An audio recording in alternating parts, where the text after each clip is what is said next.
E aí, pessoal? Hoje eu trouxe 6 causos do interior brasileiro, daqueles que o povo conta de pai para filho. Não esquece do joinha, se inscreve no canal e comenta de qual estado você está assistindo.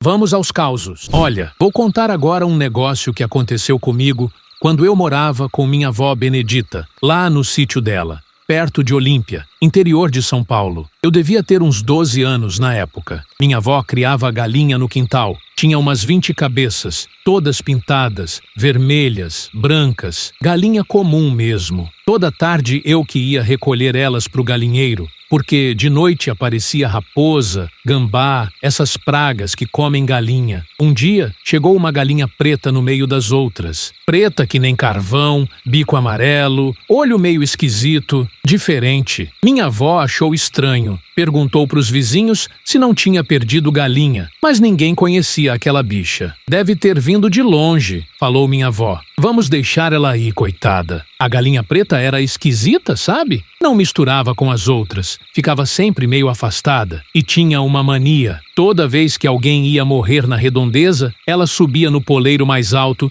e ficava cantando a noite toda. Cantava como galo, mas era galinha mesmo. No começo, achamos coincidência. Seu Antônio, que morava 2 casas para baixo, ficou doente. A galinha preta passou 3 noites cantando sem parar. O homem morreu na quarta-feira. Depois foi a dona Chica, uma senhorinha que vendia doce na City. Mesma coisa. A galinha começou a cantar de noite e poucos dias depois soubemos que ela tinha partido. Minha avó ficou meio receosa. Começou a fazer o sinal da cruz toda vez que via a bicha, mas não teve coragem de matar. Disse que podia dar azar. Animal de Deus, falava ela. O pior foi quando a galinha preta começou a cantar na varanda da nossa casa. Subia lá, bem na frente da porta, e ficava fazendo aquele barulho horroroso. 3 noites seguidas. Minha avó ficou nervosa. Começou a rezar mais que o normal. Acendeu vela para Nossa Senhora, mas aconteceu mesmo. No sábado de manhã, ela simplesmente não acordou. O coração dela parou durante o sono, sem dor, sem nada. Depois do enterro, fiquei sozinho no sítio uns dias, esperando meus tios virem buscar as coisas. E a galinha preta sumiu, simplesmente desapareceu. Procurei por todo canto. Perguntei para os vizinhos. Nada. Anos depois, já crescido, contei essa história para um velho pescador lá no Rio. Ele balançou a cabeça e disse que conhecia esses casos. Falou que tem animal que funciona como mensageiro, que anuncia quando alguém vai partir. Pode ser besteira, pode ser coincidência. Mas eu tenho para mim que alguns bichos sabem coisas que a gente não sabe. Sentem coisas que a gente não sente. Até hoje, quando vejo galinha preta, lembro da minha avó e fico meio desconfiado. Talvez seja coisa da minha cabeça, ou talvez tenha mesmo bicho que traz recado do além. Quem pode dizer, né? Rapaz, vou contar um negócio que aconteceu comigo mesmo, lá na fazenda do meu tio Joaquim, no interior de Minas. Isso foi há muitos anos, quando eu era mais novo e trabalhava na roça com ele. A fazenda ficava num lugar meio isolado, sabe? Umas 3 léguas da cidade mais próxima. Tinha o gado, uns porcos, galinha, a vida simples de quem vive da terra. Eu dormia numa casinha pequena, separada da casa grande onde o tio morava com a tia Joana. Naquela época, eu tinha o costume de acordar cedo para ajudar o tio com o trato dos animais. Todo santo dia, lá pelas 5 da manhã, já estava de pé. Mas numa terça-feira, não esqueço até hoje. Acordei bem antes da hora. Ainda estava escuro que só. Fiquei deitado esperando clarear um pouco quando ouvi alguém me chamando lá de fora. Uma voz de homem, meio rouca, falando meu nome. Pensei que fosse o tio Joaquim. Achei estranho ele estar acordado àquela hora, mas levantei mesmo assim. Saí da casinha de chinela mesmo, só de calção. A madrugada estava fresquinha, cheia de sereno. Olhei para o lado da casa grande, tudo escuro, silencioso. Aí ouvi de novo meu nome sendo chamado, mas agora parecia vir lá de perto do curral. Fui caminhando devagar, meio desconfiado. Chegando mais perto, vi uma figura de um homem parado ali, de costas para mim, alto, magro, vestindo uma camisa xadrez e um chapéu. Chamei ele. Perguntei o que queria, mas o cabra não se virou, não respondeu nada. Chegou mais perto ainda, e quando toquei no ombro dele, rapaz, eu juro por Deus, quando ele se virou, não tinha rosto. Era só um vazio escuro, onde deveria ter cara. Corri que nem um doido de volta para casinha, coração disparado, tremendo feito vara verde. Fiquei lá dentro, rezando, até o sol raiar. Quando o tio Joaquim apareceu para tomar café, contei tudo para ele. O velho ficou quieto um tempo, mexendo o açúcar no café. Aí me disse uma coisa que nunca esqueci. Falou que, uma vez, anos atrás, um camarada tinha morrido ali perto do curral. Um trabalhador que ajudava na fazenda tinha caído do cavalo e batido a cabeça numa pedra. Disse que, de vez em quando, algumas pessoas relatavam ter visto alguém por ali, sempre de madrugada. O mais estranho é que depois daquele dia, toda vez que eu acordava muito cedo, antes da hora, sempre ouvia aquela voz me chamando, mas nunca mais fui verificar. Algumas coisas, moço, é melhor deixar quieto. Saí da fazenda uns meses depois, vim para a cidade estudar. Mas até hoje, quando acordo de madrugada sem motivo, às vezes tenho a impressão de ouvir meu nome sendo chamado lá de longe. Pode acreditar se quiser ou não. Só sei que tem coisa nesse mundo que a gente não consegue explicar direito. Está gostando do vídeo?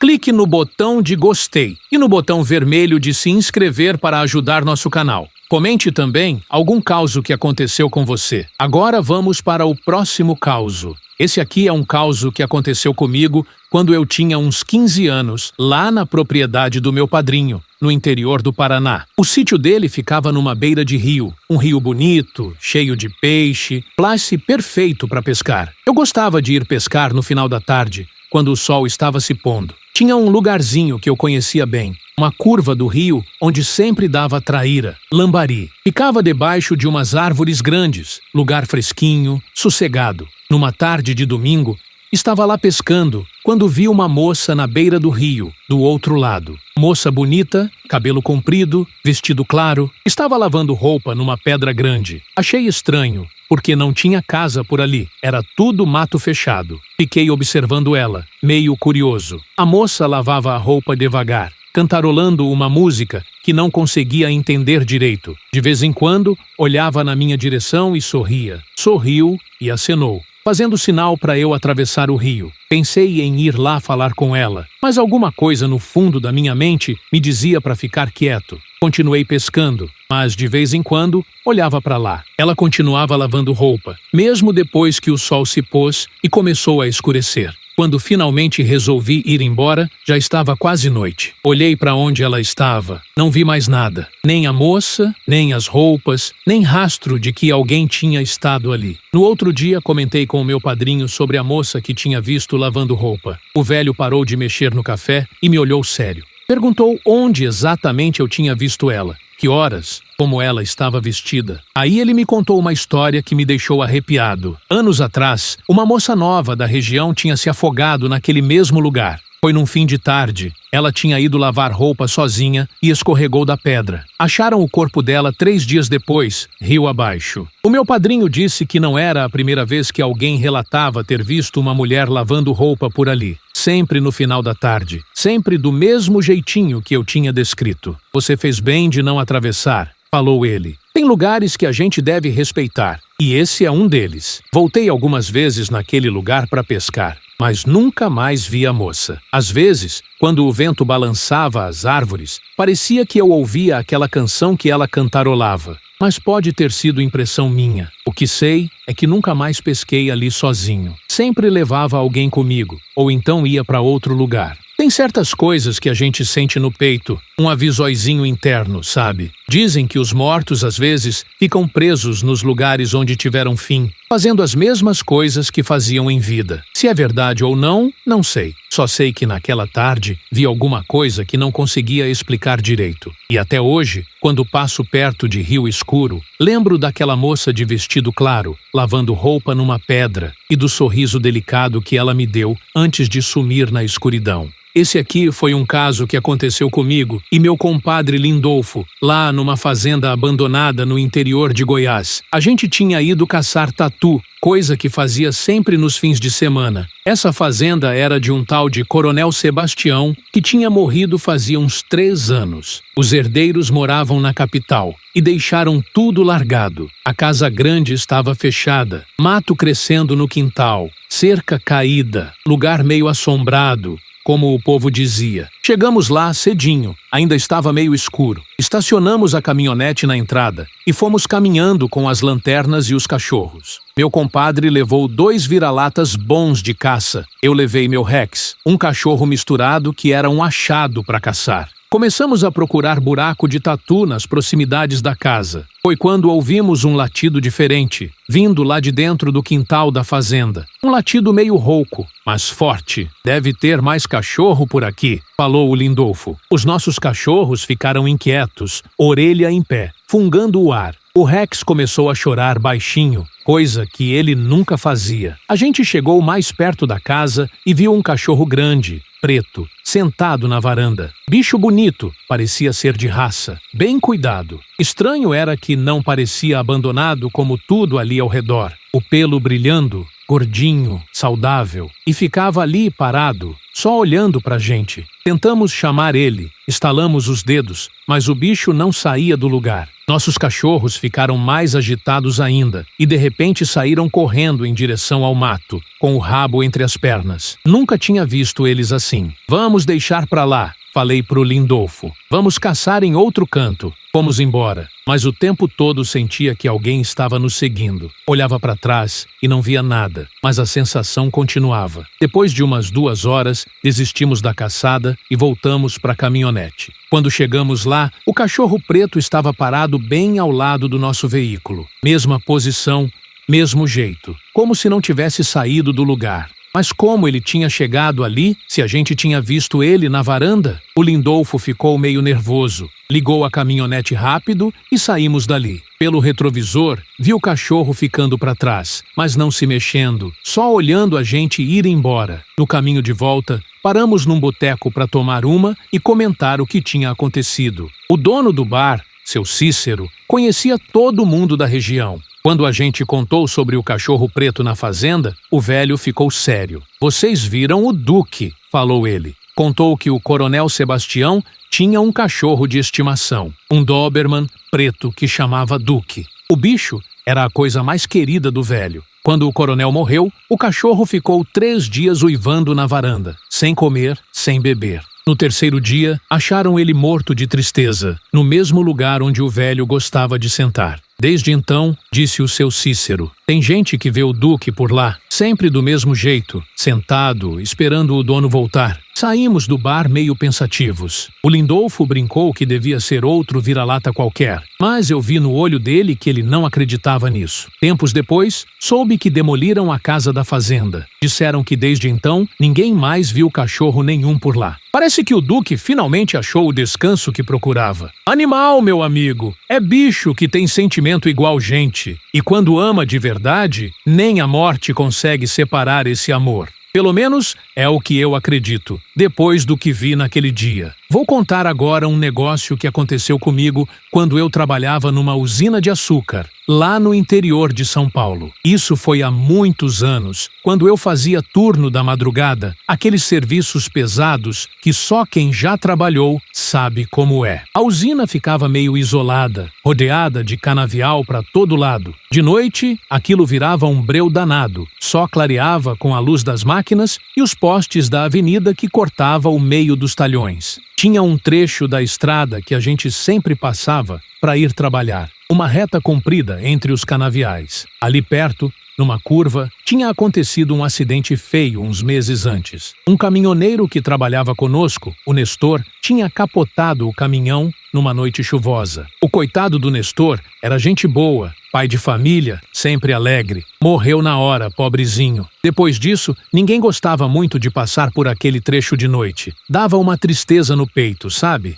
Uma madrugada, estava voltando para casa depois do turno, lá pelas 5 horas da manhã. Ainda estava escuro, neblina fechada, daquelas que você não enxerga 3 metros na frente. Quando passei pelo local do acidente, vi uma coisa esquisita. Tinha uma luz balançando no meio do canavial, bem onde o Nestor tinha batido o caminhão. Parecia aqueles lampiões antigos, sabe? Uma luz amarelada, tremulando devagar, indo de um lado para o outro. Parei o carro na beirada da estrada e fiquei olhando. A luz continuava se mexendo, como se alguém estivesse carregando um lampião, procurando alguma coisa no meio das canas. Pensei em ir lá ver o que era, mas uma coisa me falou por dentro, para não chegar perto. Fiquei ali uns 10 minutos, de longe mesmo, só observando. A luz subia e descia, ia para um lado, para outro, como se a pessoa estivesse perdida. De repente, a luz parou de se mexer. Ficou lá parada uns instantes. Aí, começou a vir na minha direção. Devagar primeiro, depois mais rápido. Quando vi que estava se aproximando da estrada, entrei no carro e saí dali que nem alma penada. Cheguei em casa meio perturbado. Não consegui pregar o olho. No dia seguinte, comentei com uns colegas de trabalho sobre a luz no canavial. Foi aí que o seu Benedito, um velho que trabalhava na usina há 30 anos, me contou uma coisa. Disse que sempre depois que alguém morria naquela estrada, aparecia essa luz andando por ali. Principalmente quando a pessoa tinha morrido de noite, sozinha. Era como se a alma ficasse perdida, procurando o caminho de casa. O Nestor sempre carregava um lampião na boleia, lembrou o seu Benedito. Dizia que dava sorte e ele está procurando algo que perdeu naquela noite. Passaram alguns meses e eu via aquela luz de vez em quando, sempre no mesmo lugar, sempre fazendo o mesmo movimento. Outros motoristas também comentavam ter visto. Aí um dia, a prefeitura resolveu colocar uma cruz no local do acidente, daquelas de madeira com o nome do falecido. Fez até uma pequena cerimônia com a família do Nestor e o pessoal da usina. Depois disso, rapaz, nunca mais ninguém viu a luz no canavial. Parece que o Nestor finalmente encontrou o que estava procurando. Ou então achou o caminho para onde devia ir. Pode ser coisa da cabeça, pode ser reflexo da lua nas folhas da cana, mas eu tenho para mim que tem alma que fica meio perdida quando a morte chega de surpresa. E quando alguém lembra delas com carinho, elas acham enfim o seu lugar. Toda vez que passo por ali hoje, faço o sinal da cruz e lembro do Nestor. Bom sujeito que era, merece ser lembrado com respeito. Esse aqui é um caso que aconteceu comigo quando eu era criança, lá no interior de Minas, numa cidadezinha pequena chamada Santa Rita do Sapucaí. A minha família morava numa casa simples, perto da igreja matriz, uma igrejinha antiga, bonita, que ficava no centro da pracinha. Nessa igreja tinha um sino grande, pesado, que tocava todo santo dia pro Ângelus, 12:00 e 6 da tarde em ponto. O padre José, já afinado, era quem subia todo dia para tocar o sino. Homem dedicado, nunca faltava, chuva ou sol. Quando eu tinha uns 8 anos, o padre José ficou doente. Câncer, coitado. Ficou internado na Santa Casa de Misericórdia, na cidade vizinha. A igreja ficou fechada uns tempos e o sino parou de tocar. A cidade ficou esquisita sem aquele som, sabe? Parecia que faltava alguma coisa no ar. O povo comentava que sentia falta, que a hora do meio-dia não parecia a mesma sem o sino chamando para os fiéis. Uma tarde, estava brincando no quintal de casa quando ouvi o sino tocar. Era 12:00 certinho, igual sempre. Fiquei alegre. Pensei que o padre José tinha voltado. Corri para a janela para ver se a igreja estava aberta, mas não, tudo fechado. O ferrolho na porta principal, igual como estava há dias. Estranhei, mas criança não liga muito para essas coisas. Comentei com minha mãe, ela disse que devia ter sido coisa da minha cabeça. No dia seguinte, mesma coisa. 12:00 em ponto, o sino tocou. Dessa vez prestei mais atenção. Era exatamente igual sempre. 3 badaladas espaçadas, depois uma sequência mais rápida. O jeito que o padre José sempre tocava. Saí correndo para a rua para ver melhor. A igreja continuava fechada, sem ninguém por perto. Mas o sino tinha tocado. Eu tinha certeza. Outros vizinhos também ouviram. Começaram a comentar entre eles. Isso durou uma semana. Todo dia, 12:00 certinho, o sino tocava. O povo da cidade começou a ficar inquieto. Uns diziam que era coisa do vento, outros falavam que podia ser menino fazendo travessura. O prefeito mandou o jardineiro da prefeitura subir na torre para verificar. O homem desceu pálido. Disse que não tinha ninguém lá em cima, mas a corda do sino estava se mexendo sozinha, ainda balançando quando ele chegou. Foi aí que chegou a notícia. O padre José tinha falecido na Santa Casa, exatamente na semana que o sino começou a tocar sozinho. E o horário da morte, meio-dia certinho de uma terça-feira. Minha avó, que entendia dessas coisas, disse que era o padre cumprindo a última obrigação dele, que tinha morrido preocupado em deixar os fiéis sem o chamado do Ângelus. O padre novo chegou 2 semanas depois, um homem jovem vindo da capital. No primeiro dia dele, subiu na torre para tocar o sino do meio-dia. Quando desceu, estava meio perturbado. Disse que quando pegou na corda, sentiu como se mãos invisíveis estivessem guiando as dele, e que ouviu uma voz sussurrando uma oração em latim, bem baixinho, como se alguém estivesse rezando junto com ele. Depois disso, o sino voltou ao normal. O padre novo tocava todo dia e nunca mais aconteceu nada de estranho. Mas ele sempre fazia uma oração especial antes de tocar, pedindo a bênção do padre José. Anos depois, quando cresci e saí da cidade, sempre que voltava para visitar, ouvia aquele sino tocar. E toda vez lembrava do padre José, homem de fé que nem a morte conseguiu separar do seu dever. Tem horas que penso que alguns de nós deixam uma parte da alma nos lugares onde mais amamos. E o padre José amava aquela igreja, aquele sino, aquele povo. Talvez tenha deixado um pouquinho de si ali, para sempre,